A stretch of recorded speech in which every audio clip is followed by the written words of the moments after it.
Iya, pertanyaannya, kenyataannya banyak orang yang mengatakan bahwa vaksin itu haram, dan juga ada yang mengatakan vaksin mempunyai dampak buruk dari beberapa kasus, katanya lumpuh dan lainnya.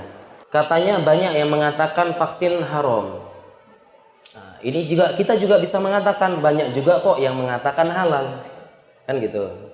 Jadi kita perlu luruskan yang banyak ini bagaimana, kan begitu. Kemudian apakah kaedah banyak berarti benar? Kan tidak juga ya. Mengenai haramnya tadi sudah kita jelaskan panjang lebar ya. Fatwa halal sudah banyak dan tidak pakai babi. Tadi sudah kita jelaskan. Kemudian vaksin mempunyai dampak buruk. Katanya ada yang lumpuh. Ya. Katanya ada yang lumpuh. Tadi pertama sudah kita jelaskan, tadi logika sederhananya, seandainya vaksin membuat lumpuh, seandainya vaksin disuntik lumpuh langsung ya, berarti orang yang haji pulang-pulang ya sepertiganya atau setengahnya lumpuh semua kan? Atau tadi negara-negara yang mempunyai program-program wajib, Australia, Saudi, Qatar itu, atau mayoritas negara dunia, Jepang juga ada, Amerika tadi, tentara Amerika mau nyerang berarti lumpuh berarti kan? Kan katanya vaksin bikin lumpuh, suntik langsung lumpuh. Berarti tadi sebelum nyerang lumpuh. Atau minimal dari 1000 tentara, ya adalah lumpuh 100, 200. Karena kan suntik lumpuh kan, ini kan logika sederhana. Ya, orang haji katanya vaksin bikin lumpuh, orang haji lumpuh semua. Tapi tidak. Nah, bagaimana menjelaskan hal ini? Kita jelaskan, saya punya slide yang untuk menjelaskan hal ini ya. Ini ya, ada slide ya, mohon diperhatikan slide tersebut. Mungkin ini pertanyaannya terkait dengan berita yang menyebar ya, menyebar di sosial media. Kita lihat, kita baca di situ beritanya. Beritanya tulisannya apa?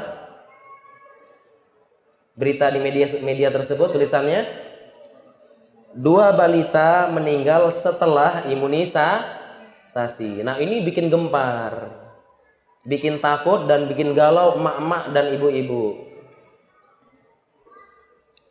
Nah, ini perlu kita luruskan. Pertama, terkadang media ini kurang bertanggung jawab.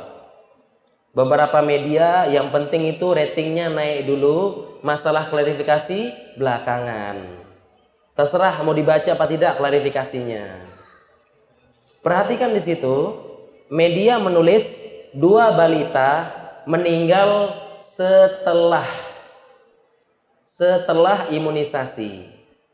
Media tidak berani menulis meninggal karena kalau karena bisa dituntut kan. Media nulisnya meninggal setelah imunisasi. Setelah. Kemudian tim kita pun menginvestigasi.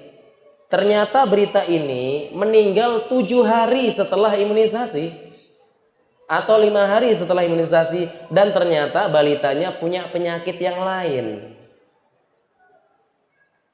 yang menyebabkan, jadi bukan vaksinnya, cuma berita nulisnya meninggal setelah imunisasi, tidak berani bilang nulis karena imunisasi. Sekarang jadi perbandingan ini. Coba baca berita ini, apa bunyi beritanya? Apa bunyi beritanya? Bayi meninggal setelah minum susu. Ya, apakah bahaya susunya? Apakah bahaya susunya? Tidak. Tidak berani dia nulis karena minum susu.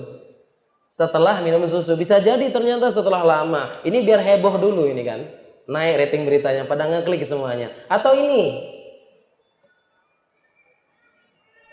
berita ini, apa bunyi beritanya?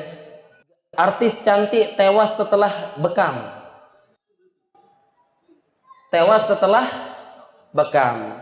Sekarang apakah bekamnya bahaya? Tidak, sunnah Rasulullah. Kan gitu. Sunnah Rasulullah Sallallahu Alaihi Wasallam. Jadi tadi ada berita meninggal setelah vaksin, meninggal setelah minum susu, meninggal setelah bekam. Apakah bahaya? Tidak. Ini perlu diluruskan ya. Jadi ini nyebar beritanya ya. Ketika ada berita tewas setelah vaksin, menyebar beritanya, bikin takut. Ya, padahal setelah diinvestigasi bukan. Ini perlu kita luruskan ya. Mudah-mudahan bisa memberikan informasi ya.